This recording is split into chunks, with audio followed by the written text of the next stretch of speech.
والدین ضرور دیکھیں، جب آپ کا بچہ 15 سال کا ہو جائے گا تو وہ آپ کا دشمن ہو جائے گا۔ اگر آپ نے اس ویڈیو کو اگنور کیا تو سمجھ لو آپ نے بہت بڑا نقصان کیا۔ بسم اللہ الرحمن الرحیم۔ آئے دن یہ بات سننے اور مشاہدے میں آتی ہے کہ بچے غلط صحبت کا شکار ہیں، اور زیادہ تر تان اس بات پہ ٹوٹتی ہے کہ جی آج کل زمانہ بہت خراب ہے، سوشل میڈیا نے بچوں کو خراب کر دیا ہے وغیرہ وغیرہ۔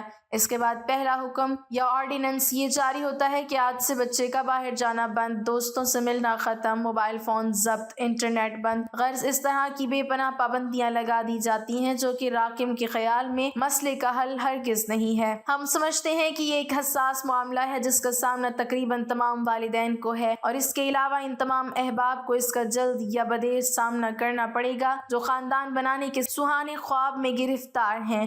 بچوں کو آپ جتنا مرضی اپنی زیر نگرانی رکھ لیں، مگر بچے جس چیز کو جاننا چاہتے ہیں اس سے لا علم نہیں رہ سکتے۔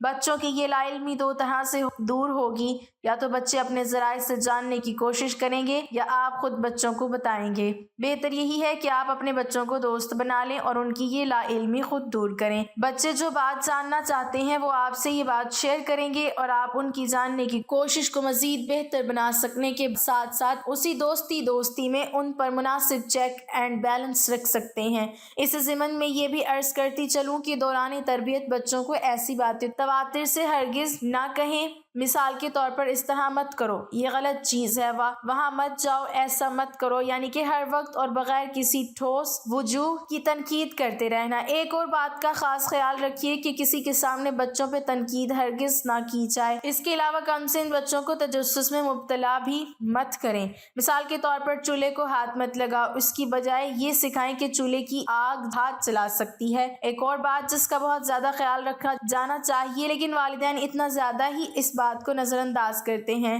وہ بچے کے رسپیکٹ کا معاملہ ہے۔ ہم بچوں کو عموماً ہر وقت ہر جگہ واحد کے صیغے سے مخاطب کرتے ہیں۔ مثال کے طور پہ تم ادھر آؤ، تمہیں نظر نہیں آتا۔ اگر جملے جمع کے صیغے کے ساتھ ایسے ہوں، مثلاً آپ ادھر آئیے، آپ احتیاط کیجیے، تو بچے فخر محسوس کرتے ہیں اور ان میں اعتماد بھی زیادہ پیدا ہوتا ہے۔ کوشش کیجیے بچے کو جو بات بھی سکھانی ہے اسے کھیل کھیل میں سکھائیے، یعنی بچے کو براہ راست لیکچر دینے کی یا سیانے بن کر سمجھانے کی کوشش سے گریز کریں۔ سکھانے والی بات کو ہلکے پھلکے انداز میں بچے کی روزمرہ زندگی کے معمولات کا حصہ بنائیے۔ مثال کے طور پر کھانے کے بعد ہاتھ دھونے کا معمول ہو، یا بچے کا سونے کے لیے بستر پر جانے سے پہلے والدین کو شب بخیر کہنا۔ یہاں کورین معاشرے کی مثال دینا ضروری سمجھتی ہوں کہ جو کہ میرے قائرین کے لیے بہت دلچسپ ہوگی۔ کورین بچے جب روتے ہیں تو عمومی طور پر والدین غصے کا اظہار نہیں کرتے، اور والدین نہ ہی بچے کو چپ کروانے کی زیادہ کوشش کرتے ہیں۔ 2 سال کی عمر سے بچے کو سلام لینے کی تربیت شروع ہو جاتی ہے۔ 3 سال کا بچہ ہو، آپ اسے ملیں تو یہ نہیں ہو سکتا کہ وہ آپ کو سلام نہ کرے، جسے کورین زبان میں انسا یعنی ہیلو کہا جاتا ہے، جیسے ہم السلام علیکم کہتے ہیں۔ ہمارے خیال میں بچوں کی تربیت کے ساتھ ساتھ والدین کو بھی تربیت اور مسلسل تربیت کی ضرورت ہوتی ہے۔ موجودہ دور معلومات کی تیز ترین ترسیل کا دور ہے، اس لیے بچوں کے تجسس والے موضوعات ان کو خود بتائیے۔ اگر آپ نہیں بتائیں گے تو اس نے اسکول جانا ہے، محلے میں نکلنا ہے، کھیلنا ہے، بازار جانا ہے، اور وہ ان تمام موضوعات اور پہلو کی معلومات اور جانکاری بھی حاصل کر لیتا جو ایک انجانہ خوف بن کر ہمیشہ آپ پر سوار رہتی ہیں۔ لہٰذا آپ تمام پہلو پہ اپنے بچوں کی خود تربیت کیجیے۔ اکثر والدین خیال کرتے ہیں کہ بچوں کی تربیت، تعلیم یا تہذیب سکھانے کے لیے بچوں پر سختی اور ڈانٹ ٹپٹ ہی واحد راستہ ہے، لیکن وہ یہ بھول جاتے ہیں کہ جس طرح ایک بالغ فرد عزت و احترام کا متنمی ہوتا ہے، اس طرح بچے بھی عزت نفس کے معاملے میں خاص حساس ہوتے ہیں۔ اس طرح ایک ہی گھر کے بچوں کی نفسیات اور رویے ایک دوسرے سے مختلف ہو سکتے ہیں۔ ضروری نہیں کہ سارے بچے ایک جیسی طبیعت یا فطرت کے مالک ہوں، مگر دیکھا یہ گیا کہ والدین اپنے تمام بچوں کو ایک جیسا سمجھتے ہیں اور اس بات پر غور ہی نہیں کرتے کہ کس بچے کا مزاج کس قسم کا ہے۔ وہ سب بچوں کو ایک ہی لاٹھی سے ہانکنے کے قائل ہوتے ہیں۔ ہو سکتا ہے کہ ان سارے بچوں میں کوئی ایک بہت ہی حساس ہو، یا اس کا مزاج دوسروں سے مجموعی طور پر مختلف ہو۔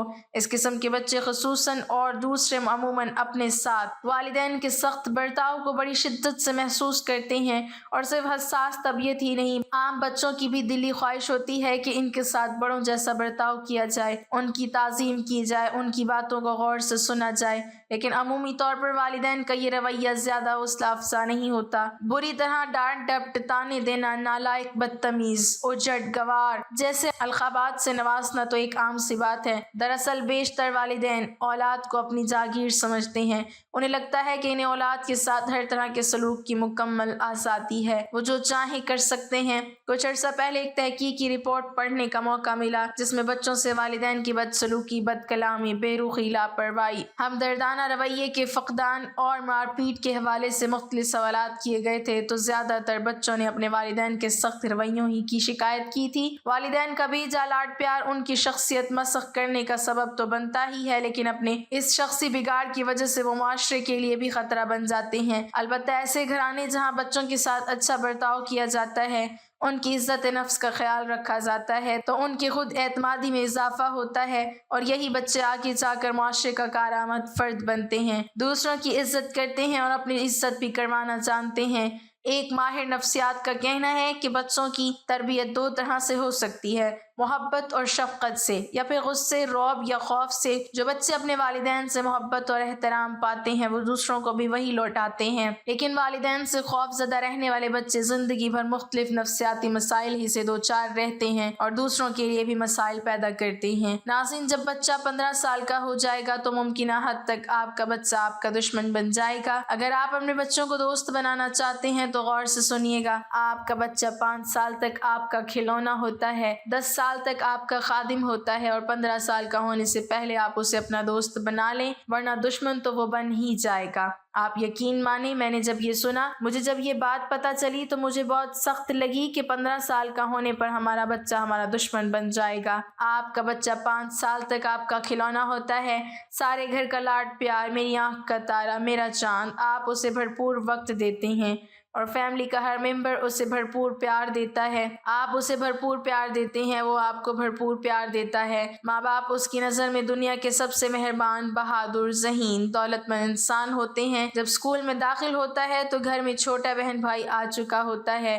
آپ کی مصروفیات بڑھ جاتی ہیں۔ پہلے بچے کو ملنے والا جو وقت ہے وہ تقسیم ہو جاتا ہے، اسکول میں دوست بن جاتے ہیں، کچھ اساتذہ رول ماڈل بن جاتے ہیں۔ آپ یعنی ماں باپ بچے کی پسندیدہ شخصیات کی فہرست میں کہیں تیسرے یا چوتھے نمبر پر چلے جاتے ہیں۔ 10 سال کے بعد یاد رکھیے گا، ایک بار پھر ٹاپ 10 کی لسٹ ہے، یہ بدلتی ہے، پہلے نمبر پر دوست آ جاتے ہیں۔ 10 سال کے بعد پہلا نمبر ہوتا ہے وہ دوست کا ہوتا ہے، پھر اس کے بعد کوئی ٹیچر اچھا مل جاتا ہے، فلم ٹی وی کا کوئی ایکٹر، کرکٹ فٹ بال کا کھلاڑی آ جاتا ہے، اور 10 سال کے بعد جب 15 سال کی عمر آتی ہے تو 15 سال کا ہوتے ہوئے جب بچہ ماں کی نصیحتیں سن کر، مار پٹائی، ڈانٹ کھا کھا کر بیزار ہو چکا ہوتا ہے، اور اس عمر میں اکثر ٹین ایج بچے ماں باپ کو اپنا دشمن سمجھنے لگتے ہیں، اپنی آزادی کا دشمن، اپنی خواہشات کا دشمن، اپنے دوست کا دشمن۔ ایک بات نوٹ کر لیجئے، یہ مسئلہ صرف آپ کا یعنی ہمارے وطن عزیز پاکستان یا اس خطے کا نہیں، بلکہ یہ مسئلہ ساری دنیا کی ٹین ایج بچوں اور ان کے والدین کا ہے۔ اگر ہم مغرب میں بچوں اور ان کے والدین کے مسائل جان لیں تو ہمارے ہوش اڑ جائیں، تو یقین جانیے ہم صبح شام دن اور رات اپنے بچوں پہ صدقے اور واری جائیں۔ لیکن اس بات سے مطمئن ہو کر آپ لوگ بالکل بھی مطمئن نہیں بیٹھ سکتے، بچوں کے ساتھ روز بروز اصلاح کرنی ہوگی، ہمیں اپنی پرورش کے طریقوں میں بہتری لانی ہوگی، بچوں کے ساتھ تعلقات ان کی بڑھتی عمر کے ساتھ ساتھ روز بروز اصلاح کی کوشش کرنی ہوگی۔ بچے بڑے ہوتے ہیں تو ان کے مسائل بھی بڑے ہو جاتے ہیں، اس لیے اب ان سے عزت سے بات کریں، ان ٹین ایج بچوں کا مکمل فرد سمجھیں، دلیل سے بات کریں، توجہ سے ان کی بات سنیں، غصہ کرنا چھوڑ دیں۔ اس سے پہلے کہ بچے آپ سے بات کرنا چھوڑ دیں، اس بات کو تسلیم کریں کہ دنیا کے سارے ٹین ایج بچے اس عمر میں ایسے ہی ہوتے ہیں، ہم بھی کم و بیش ایسے ہی تھے، بس یہ زمانہ الگ ہے۔ بچے کو اپنے بارے میں بتائیں، یہ بتائیں کہ میں بھی اس عمر میں ایسے ہی تھا، تو بچہ آپ پر بھروسہ کر کے اپنے ساتھ پیش آنے والی مشکلات کو شیئر کرے گا۔ صرف اتنا کہیں کہ میں بھی ایسا ہی تھا، بس پھر اس جملے کا جادو دیکھیں۔ بچوں کے درمیان عدل اور انصاف کریں۔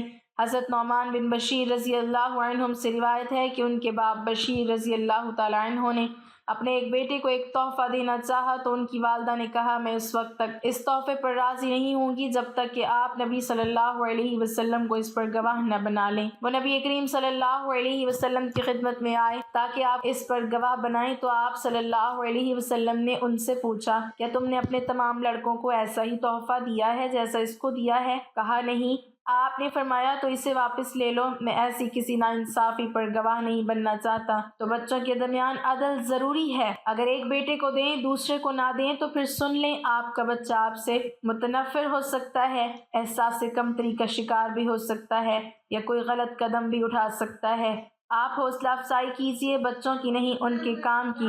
مثلا اچھے رزلٹ لیے ہیں، تعریف کریں۔ بچہ جس چیز کی حوصلہ افزائی چاہتا ہے بچے کو سنیں، ان کی حوصلہ افزائی کریں۔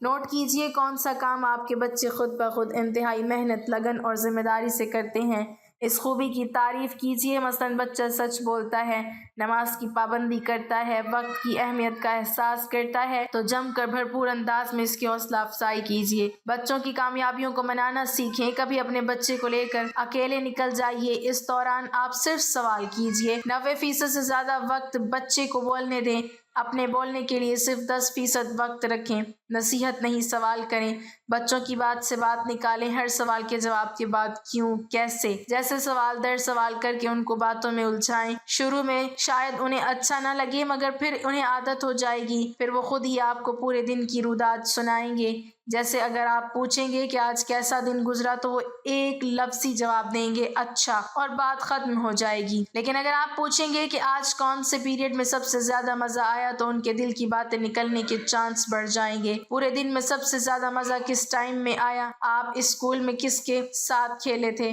آج آپ نے کون سی نیکی کی؟ آج آپ کو کیا کام کر کے فخر محسوس ہوا؟ آپ کو اسکول یا مدرسے کے بارے میں سب سے زیادہ کیا پسند ہے؟ سال کی آپ کی سب سے پسندیدہ چھٹی کون سی ہے؟ ہمارے گھر میں آپ کا پسندیدہ کمرہ کون سا ہے؟ آپ اسکول میں کہاں جانے سے یا کس سے ملنے سے گھبراتے ہیں؟ کبھی ایسا نہ پوچھیں کہ آپ کو کوئی تنگ کر رہا ہے یا چھیڑ رہا ہے۔ ایسے سوالات کی اگر آپ ضرورت محسوس کر رہے ہیں تو پھر ضرور کیجیے، مطلب ایسے سوال پوچھیں جن سے وہ سچ اگلے۔ یہ بھی ہو سکتا ہے کہ آپ کو کوئی اچھا مشورہ دے دیں کیونکہ اب ان میں بڑوں جیسے سوچنے سمجھنے کی صلاحیت پنپ رہی ہے۔ ہر ایک ٹین ایج بچے کو ایڈونچر اور تھرپ کی طلب ہوتی ہے۔ کچھ ایسے منصوبے کیجیے جس میں بچوں کی یہ فطری طلب پوری ہو جائے، مثلا تیراکی، ہاکنگ، کشتی رانی، سائیکلنگ، کسی نہ کسی آؤٹ ڈور کھیل کے لیے سامان، مواقع اور اجازت فراہم کرے۔ اپنی اولاد پر روزانہ یہ ظاہر کرو کہ تم ان سے خوش ہو، ان کی موجودگی اور عدم موجودگی میں ان کے لیے دعا کرو۔ تمہاری اولاد کے کان غصہ نہیں، تمہاری رضامندی ہی سنیں۔ سوچو کیا ان بچوں پر زندگی کی مشکلات پہلے ہی کم ہے کیا؟ کم از کم تم تو اپنی اولاد کو خوش ہو لینے دو۔ ہر روز دعا کرو کہ اللہ تعالیٰ ان سے راضی ہو جائے۔ تمہیں اندازہ نہیں کہ اولاد سے تمہاری رضامندی انہیں کتنا سکھ پہنچاتی ہے۔ صرف تمہاری رضا سے وہ بہترین زندگی جی سکتے ہیں۔ سوائے والدین اپنی اولادوں پر اپنی رضامندی کا اظہار جاری رکھو۔ انہیں بد دعا نہ دو کہ تم نے انہیں ہلاکتوں میں گرنے کے لیے نہیں جنا۔ آج کی گفتگو زیادہ تر نوجوان لڑکوں سے متعلق ہے۔ ہو سکتا ہے میری کچھ باتیں آپ کو سخت اور بری لگی ہوں لیکن کام ضرور آئیں گی۔ دعا ہے کہ اللہ تعالیٰ ہم سے راضی ہو، ہماری اولاد سے راضی ہو، آمین۔ ناظرین، کمنٹ باکس میں اللہ تعالیٰ کے 99 ناموں میں سے ایک نام ضرور ٹائپ کریں۔